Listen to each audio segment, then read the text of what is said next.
We are in the holiday season. We get to talk about kids' books, Doctor Who, a million other things going on right now in Michael Obiora's life. Michael, it is a pleasure to chat with you, and thank God for Zoom with this time difference that we're able to make it happen. Thank you so much, man. I'm so happy to see you, my friend. Listen, I'm thrilled to talk to you. We got your children's book out right now. Congratulations, just in time for Christmas and Hanukkah and any other holiday that's being celebrated this December that you need to get your kids something, and especially if you are pushing reading and literacy.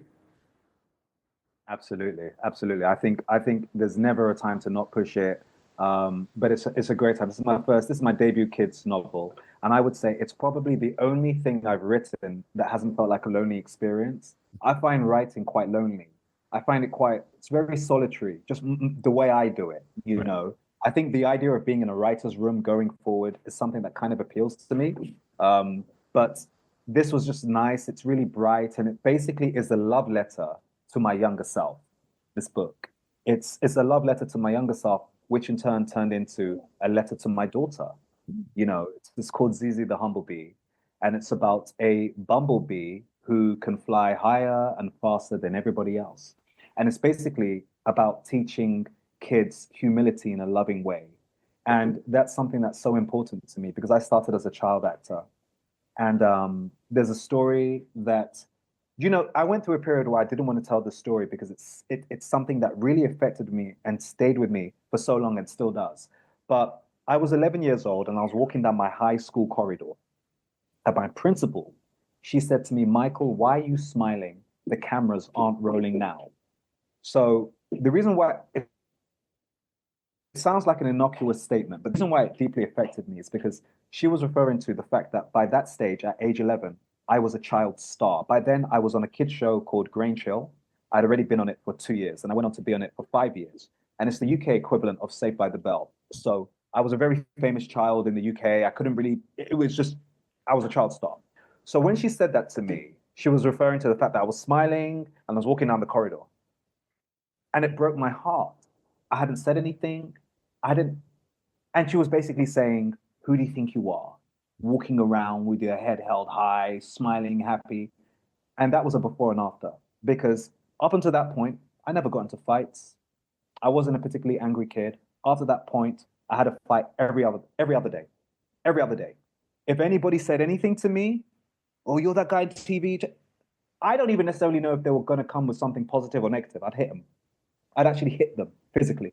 I became I became very aggressive and angry. And it stems from that moment. And I was 11 years old, and I felt really alone. I felt like I had no one to turn to. Whoever I spoke to about it, they would say it's really no big deal. And I didn't have the emotional intelligence to deal with it in any other way, but also as well, I'm a very emotional person anyway. I'm an actor. Mhm. And I was a working actor from the age of 9. It's what makes me such a good actor, having my emotions so readily available. But it's a gift and a curse. So being so sensitive, I took it to heart. And the idea, ever since I became a father, my daughter's 4 and a half. The idea of her being blown off course because of a comment like that. I mean, hopefully she won't be a child actor. But what I mean is, she's so smiley and happy and bubbly. And it's such a precarious time. Childhood are our formative years, school are our formative years. And I just think that the older we get, the more baggage we have, and there's a bitterness that can set in. It's almost inevitable, and you have to find a way to navigate that. And I just think we need to be really careful what we say to kids. This isn't about, not wanting people to be softies. I was a toughie, and in a way that I didn't want to be a toughie. But what I mean is, there's a loving way that we can do things. And what started off as a love letter to my younger self turned into a kid's book. I dig it. And hopefully, your principal that was a cantankerous old witch that didn't like children, apparently, and joy of any sort, you get to go back and revisit it and give her a signed copy and go, here you go. I'll be totally honest with you. I'll be totally honest with you. I still have a temper, so I wouldn't want to see her. But there could be that bit of that passive aggressiveness going, here you go, here's a signed copy. Thank you Yeah, for the inspiration. Yeah, thank you so much for all your help. Yeah. And then give her a soccer kick to the shins and you're good to go. Exactly, exactly. My luck, I say that now she has osteoporosis and you've broken her leg and it's, we've just ruined this old woman's life. Goodness me. So yeah, that's it really, So I think, because I'm bitter about that. We all get bitter about things. So it's just, and I feel really fortunate to be a creative and be able to have a job where I get to express myself. And honestly, I'm really not just saying it, but talk to people like you. In my life, I feel more comfortable talking to people like you or telling stories or playing characters than moving through the world as me. I do. I'm not a shy person. I'm I'm not, but I just prefer it. I feel like it's just this nice sort of barrier. And there are so many universal stories out there that we can speak that kind of language. I don't know. I often wonder how life would have been had I not done this, had I not been an actor, you know? What would I do with all my emotions if I wasn't able to put it somewhere like this? I don't know. You'd be a football hooligan. Probably. I probably would. But when I find people who, like even talking to you, there's a phraseology you have and there's a charisma you have. And I always feel happy for guys like you and people who find their thing. Because what about if you weren't able to put that natural charisma that you just have it? Because not everybody can do it. Right. So I do feel really, really fortunate just to be able to do it. And then, of course, the making a living out of it is another kind of thing. That's another battle. And again, I do feel lucky there. But I think just being able to have that space. We didn't have languages like safe space 20 years ago or whatever. But that's basically what it is, right? No, we had F around and find out. And that was Fuck around and find out. yeah, which sometimes is still very beneficial because, It's true, like you, I have a temper as well. So Yeah, it's one of those things, and it's funny, isn't it? Because it's a burden. It's actually a burden. For goodness sake, it would be easier if I didn't, but it's one of those kind of things. And then you're lucky when you find people who love you, who navigate that with you, and who help you know that you have to adjust yourself from time to time too. That's what's helpful in life. now I'm going to tease you a little bit with the title, the humble bee, because people have been so up in arms and looking to be offended by everything. Has Yeah. there been a reaction of like, well, why did you pick a bee? There are people that are allergic to bees, and I'm picking on that because my father and my uncle are allergic to bee stings. So why did you pick a bee? I have a bee allergy and whatever else. Stop internalizing everything. This is for children, and enjoy it for what it is. Yeah. I mean, that's a very funny and a very good question. I think what I have probably had is I think that people have thought there's an irony there. I'm being sarcastic or funny or trying to be like, but no, I chose a B because it rhymes with bumble, humble, that kind of thing. Um, and also I like the idea of what is it about doing something first? What is it about being first? And I felt like one of the, of course, I wasn't the trailblazer, but I was a child actor. And I know a lot of people looked up to me at the time. And over the years, people will come up to me and say, you were one of the first young black guys I saw on TV, or because of you, my mum let me go to drama lessons, or, that kind of thing. So that first element of it. So it's just that kind of a fast bee that can go fast. And that's it, really. Right. And so the kids' book is coming out. How did you settle on the title, the name Zee Zee? Is it in honor of your daughter's name, or is it just the It's name that not. was cute that came up out? My wife's name has the letter Z in it, and we spend a lot of time in America, and I just love it when she spells her name and she says Z, and they go, "What?"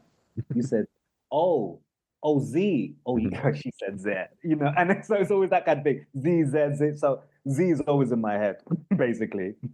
Wait till they figure out how you guys pronounce H, and then really confuse everybody. Oh, it's a mess. Yeah, It's a mess. yeah. Listen, first time I went to Australia trying to figure out the difference between French fries and chips, and I was just like, I don't want chips. I actually want French fries, and then Well, realizing that it's the same exact thing. yeah. Well, and I just want to congratulate you for surviving that long flight. Because my God. Well, you know, you have a career that has spanned from childhood into adulthood. You're a Yeah. father now, you're an author, you're an actor. You have the TV show out there. You have a short film coming up with Joe Kerr, Laughter is Therapy. Let's talk about the short film before we get into the TV show. Laughter being therapy is quite an accurate title for this because, you know, I'm not familiar with Joe himself, but or the character of Joe, you know, fill me in on what's with that. But laughter being therapeutic is quite helpful. Yeah, I mean, basically, the last 5 years have been a crazy time for everybody in the whole wide world. I mean, it's very interesting to be able to sit down and go, the last 5 years, and everybody knows what you're talking about, right? So it's been quite a dark time. So I actually wanted to write a comedy, and I didn't really succeed because I've made multiple short films. I've made three already. I've got another two in the pipeline, and they're all quite dark themes. And I said to myself, what is going on? Why can't I write something funny? So I ended up writing this Joker Laughter is Therapy stand-up short film. So it ended up being comedy, but it's still dark because Joe is going on stage despite having just lost his father, you know? And I sat down and I wrote it. And then I had took an aerial view and remembered that literally happened to me. When I was 16 years old, I was doing a play at the Royal Court, which is one of the most prestigious theatres in the world, let alone in London. And I was 16 and I was the lead of this play. And my dad died during the run of the play. So I called up the director and I said to him, listen, my dad's died. And before I continued, he said, what? We're canceling the show. I completely flipped out. I lost it because that's not why I called him. I was calling him just to let him know that I might be a bit off because I'd lost my dad. Listen, I'm 16. That is a lot to have on your shoulders. And obviously, in hindsight, I look at that and I go, wow. But it felt like the safest place for me to be. Going on stage, I said to him, don't take this away from me. I need to be on stage. And I went on stage, did the show, had the greatest time of my life, burst into tears at the curtain call. But basically, I realized how lucky I was to be able to have that safe place for a couple of hours. And not everybody has that. But of course, not everybody feels the same way. I'm sure loads of people wouldn't have gone on stage. That was just the way I decided to do it. And today, I probably would do the same thing. And it's a lot to do with, like I said, it being a safe space, it being my therapy, but also as well, I do admit that I grew up being obsessed by my job, obsessed with what I do. And I don't think I would have had the success I have had if I wasn't so pathological about it. But basically, it's me reflecting on that. So me writing Joker, this short film, was me basically telling my story of what happened that night in a way.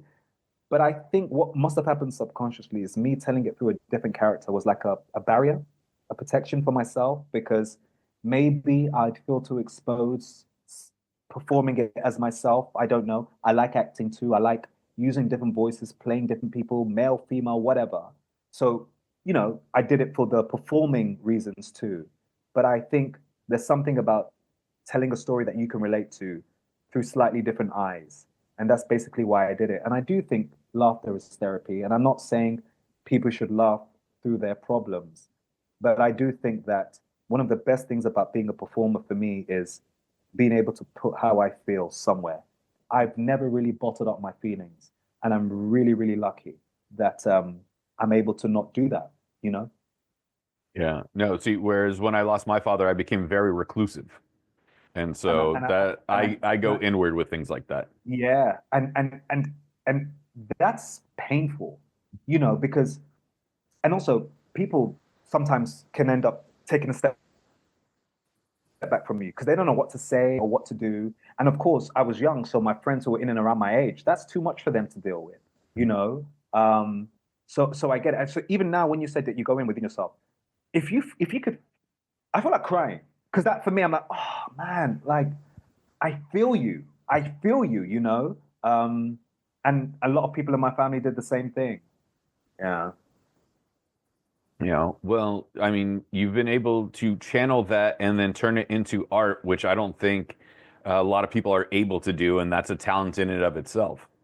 Yeah, I think you have to also have a separation and also realize that art is so subjective and I know that not everybody can like everything and you must understand that and very, very quickly and early, because it will help you not take things personally. And also just constantly remind yourself of the things you don't like. How many films have I seen that have been highly lauded and have so much hype that I think are rubbish? You know, songs, books, or whatever. It's an opinion, you know. Um, that's one of the things that make art hard as well. Because on the one hand, it's nice that something isn't definitive, because it's like, okay, you can say something shit, but we can't prove it's shit. You just don't like it. Whereas in sports, which I'm obsessed with, you can beat your man, you can beat your opponent. Do you know what I mean?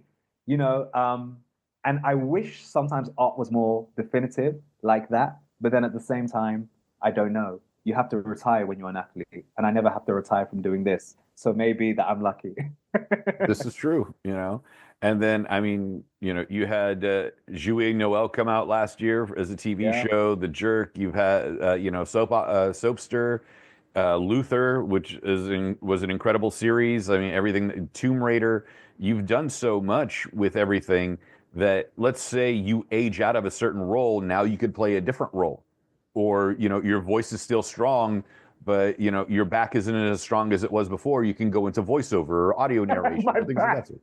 Yeah, My I'm just saying. back. Yeah, you No, know, you're right. You're right. we're You're right. listen. God willing, we hit 80 plus, and we're like, all right, my biggest trouble is back pain. I'll go sit in a chair and I'll do the audio narration. My back. I don't know why that's made me laugh so much. Yeah, you're right, man. You're right, man. Yeah. You know, with everything the way it's going now, and then you know, being a creative not only as a performer but behind the stage, being the writer as well.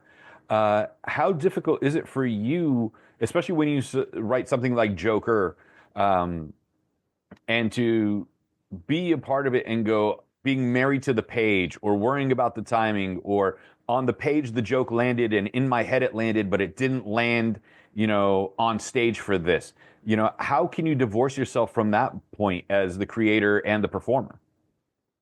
Ah, it's a very good question, because it's hard, and because it's something you should ask yourself before it happens, because it is going to. Um, you have to be open to collaboration. You have to be open to other people's input. I remember when we were on set, I was getting really frustrated. We were running out of time. And I remember my DOP said to me, Michael, calm down. And my initial reaction was, don't. And I was like, oh my God, he's actually trying to help me. This is actually true. And he's trying to do his job as well. And he's under pressure too. And I'm actually fortunate that all these people are here together for a project that I birthed. So that in itself is humbling, you know? So you just have to sit down and realize it's hard, realize you're lucky that you get to do it. And it just makes me more appreciative of everything. It makes me appreciative of the casting process. It makes me not care as much if I don't get a part, because I cast some things as well. You know, it makes me appreciative of how much pressure a director's under when there's an ensemble and there are loads of actors on set and loads of extras on set, loads of balls that you're juggling in the air. I think that all actors should try to get behind the camera, even for just experimental reasons, just to get that sense of perspective.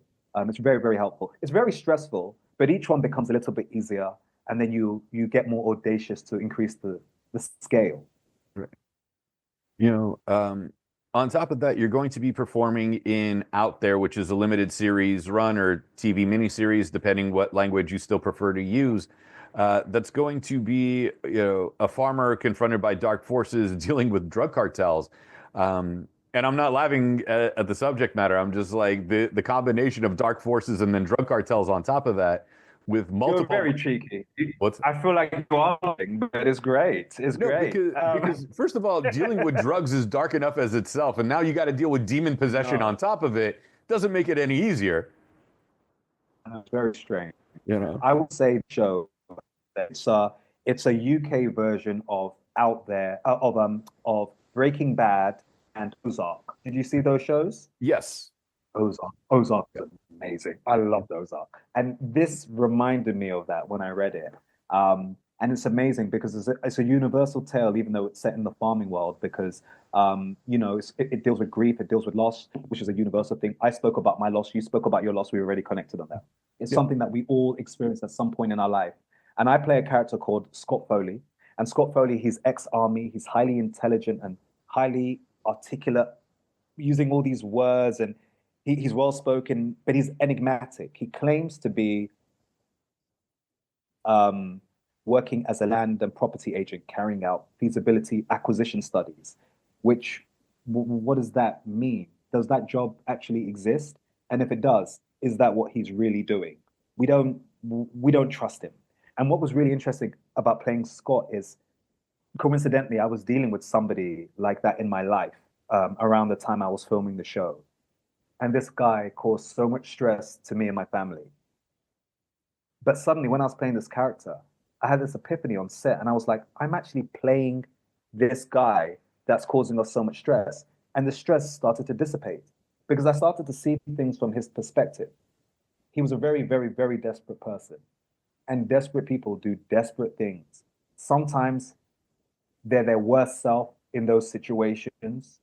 Um, and that was very, very helpful for me and reminded me, actually, one of the things that I love about acting is empathy. You get to see things from different people's perspectives. You look at all the streaming that we've got now, when you look at all the Korean films, for instance, that have just completely blown up over the last 4 years, it's incredible. You watch it and you almost feel like an idiot. Oh, this world. You're like, well, the world is different from my world because of cultural differences, but actually, how different is it really? And then you find yourself having this empathy and wanting to travel more and meet more people. And that's what I love about our industry. I talk to someone, I don't know what accent they're going to have. And I love that. I don't make any assumptions about what they're going to look like, their fucking sexuality, whatever.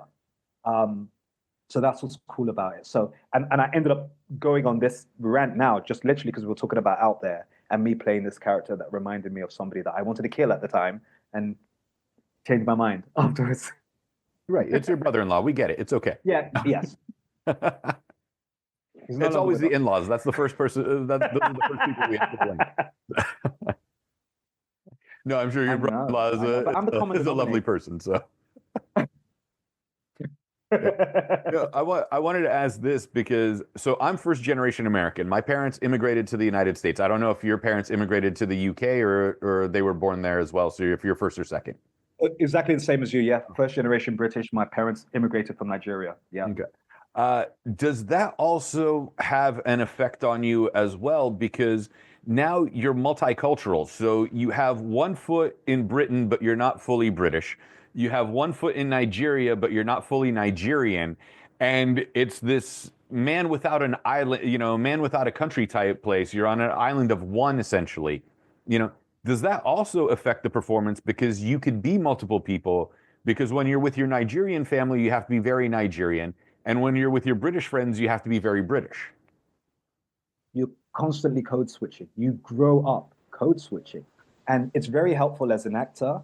But as a person, I did find it quite difficult because you're sitting down and you're constantly questioning yourself about your identity.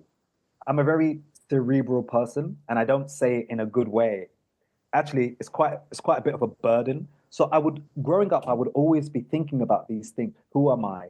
Where am I from really? What is it? We eat different food at home to when I go outside, and we live in the UK, and my parents have a different accent from me, and it's a very, very strange game. But you know what's amazing too is, being in a multicultural part of the world, especially London, I'm not the only one. There's loads of people like us too. So there's a minority mindset, and there is an immigrant experience that a lot of people can relate to.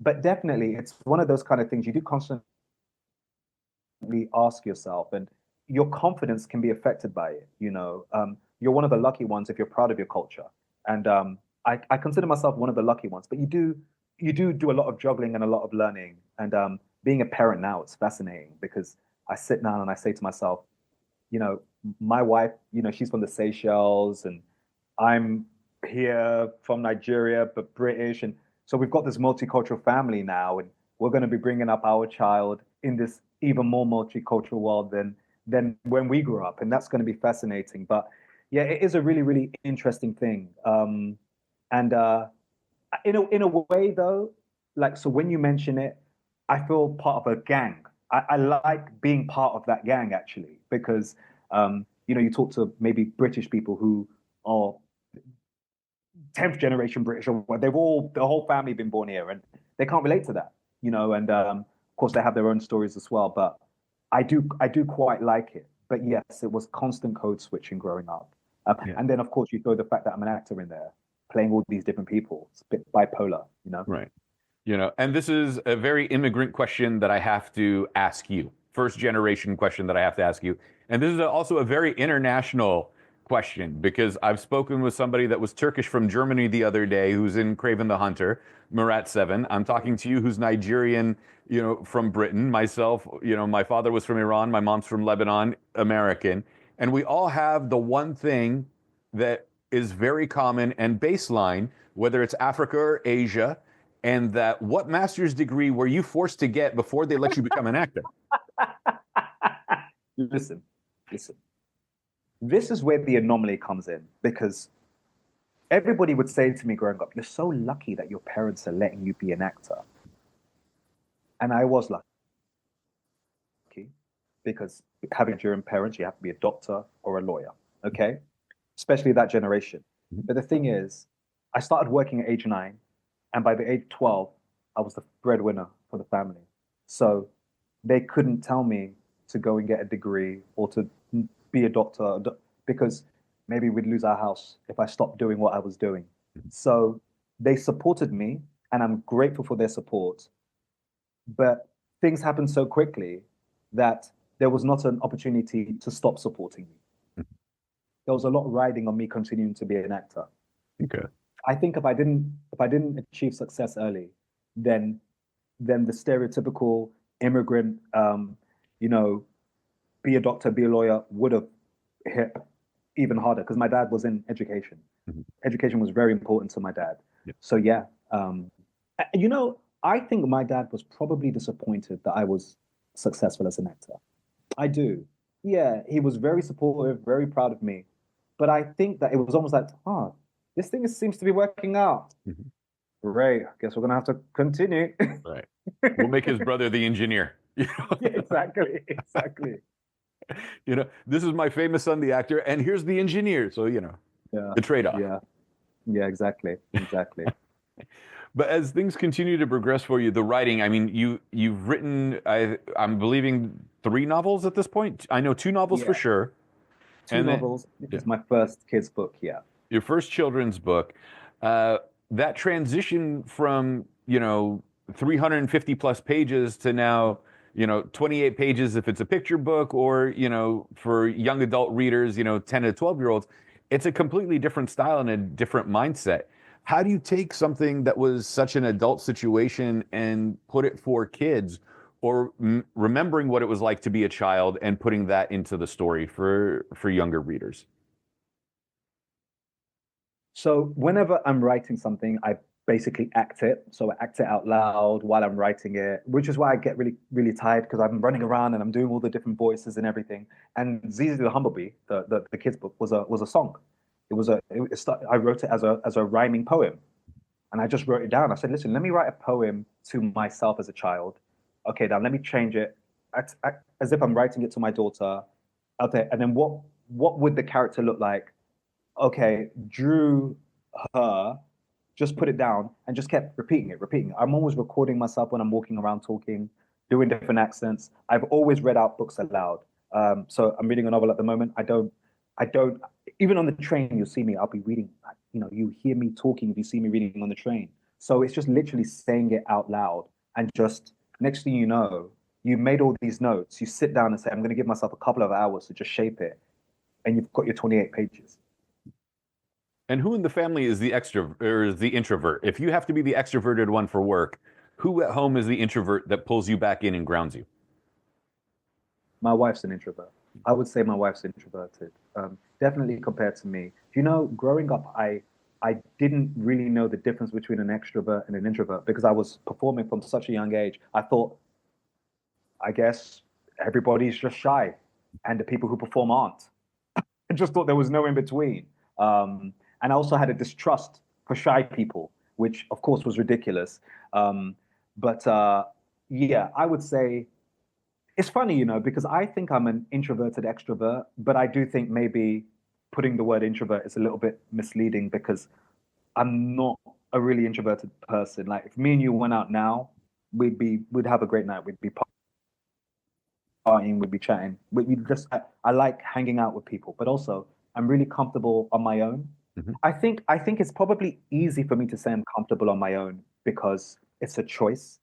If I wasn't in a relationship that made me happy, if I didn't have my daughter, my family, maybe I'd feel lonely. I thought about it a lot during the pandemic. People really suffered with loneliness. And it was something that, I was bleeding every day thinking about it. But it was when I realized even more so that I couldn't really be lonely if I tried. You can feel lonely from a mental perspective, but I've got people, even if it's one person or two people that love me, so I'm lucky. But yeah, I would say the person who makes the most noise in the house is probably me, and I probably have the least excuse because I'm not a child, and and whereas my daughter is, and probably it might be a bit tiring and intense at times, maybe, but also as well, it can be silent as well. I'm comfortable not speaking for 24 hours.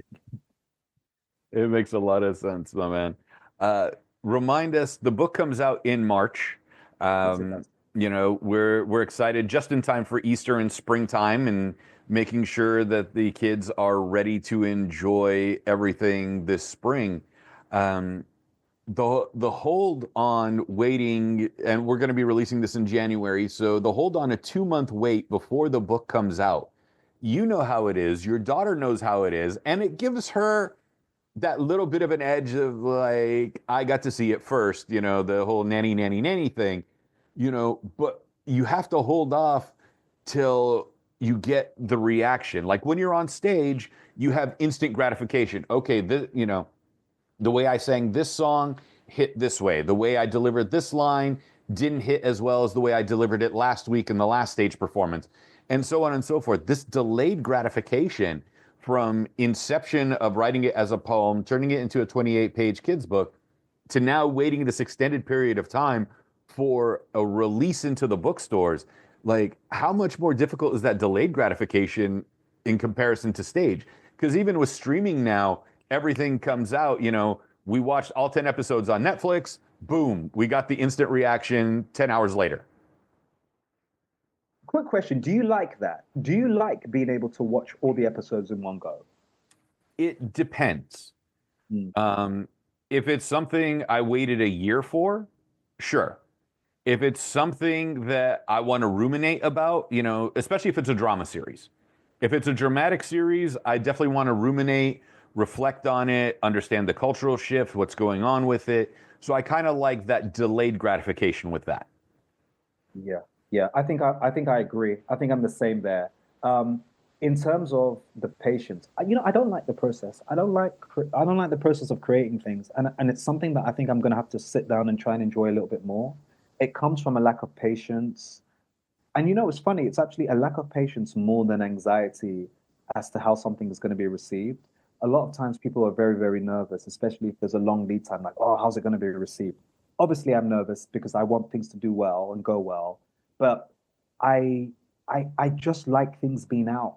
I don't like the long process. I don't like, thinking of algorithms and all that kind of stuff. It gets on my nerves a little bit. So actually, right now, I'm glad that I've got loads of things going on because if I didn't, I would be sort of like, hurry up, let's just get this out. But you know, there's a time and a place, and I need to learn a little bit more about patience. And maybe, to be honest with you, books are probably the last thing that are traditional. Everything else is so disposable. So a bit of a wait with a book, I think it's okay. Yeah. I like myself, I think you might be in the same camp. You like that physical medium in your hand. You Yeah. want to hear the ruffle of the page turn. You want to smell the book. Like, Yeah. going to a used bookstore and smelling the old books just has this fragrance to it that we're missing in just putting it on our Kindle or on our tablet and going, all right, swipe, swipe, swipe, swipe, swipe. There went 500 pages. All right, what's next? Exactly. Exactly. Yeah. Yeah. I still like having DVDs and Blu-rays in hand when when I watch films. Seeing it, having a library, the physicality of it. Yeah, yeah, It's almost a shorthand, you yeah. know, Exactly, like exactly. it, like, say I'm in town and you invited me over for dinner and here's your book collection and your film collection. And it's like, oh, okay, he liked this film, this film, this film. Why the hell is this on his shelf? I thought he had better taste than that. Things of that sort. Mm, In having a conversation with everybody, it's almost a very quick shorthand in getting into somebody's psyche. yeah, yeah. Exactly, exactly. You get an idea of their personality by seeing it there. It's just less disposable. Mhm. You know. Right. And then also the way you organize it, is it just randomly stuck on a shelf? Or are you meticulous in your categorization and then having to deal with, is it alphabetized? Is it a sequel? Why is it not like, for example, I'll give this, when Man of Steel came out, and I got a copy of the DVD for it. I was like, do I put it under M and separate it from the other four Christopher Reeve Ah, Superman movies? Or do I yes, put it in as part of the Superman collection and does it stay in this section even though it doesn't have Superman in the title? Like, you know, just that sort yeah, of thing. yeah, yeah, yeah, You know, yeah, yeah, yeah. I definitely do miss the rituals of everything being physical. I do miss the ritual of that. I like the collection. I'm a minimalist guy as well, but when it comes to books and stuff, I'm happy to take them to every house I move into. yeah. Yeah, books, DVDs, my biggest regret was selling off my CD collection. So, yeah, is what it is. Yeah. But Michael, with Zee Zee the Humble Bee, what's one thing you would like all children, first English speaking, since the book's coming out in English, and then when it gets translated internationally, what would you like children to get from the story itself? I would like children to feel like they can be themselves. I would like children to feel like it's good to be an individual and it's also good to be a team player. That's what I would love. I think those things are so important for your growth. Um, and I think I want kids to feel it's okay to be a little bit different. I've always felt a little bit different growing up. I've always just been aware of that. And it was never a difference in that, oh God, look at these people beneath me. It was always just, I just feel a little bit different. Or, oh, everybody seems to like this, but I don't like that actually. Well, no, I don't really agree with that. And when you're really, really young, it can be confusing because you don't necessarily have the permission to question things. Um, but I hope that this book can give kids that feeling and give the parents who are reading it to their kids that feeling too. I love it. Michael, thank you so much for your time today for me, this evening for you. Where can we find you on social media if we want to connect with you? It's the Michael Obiora on Instagram. That one really is me. Uh, there's been many fake ones over the years, and I never really knew how to control social media or use it. So getting a hold of it now, so that really is me. So just follow me Fantastic. there. Thank you Yeah, so much, cool. man. And it was a great pleasure chatting with you and getting to know you. I love them, man. I really hope we get to speak again. What an absolute pleasure. Absolute pleasure.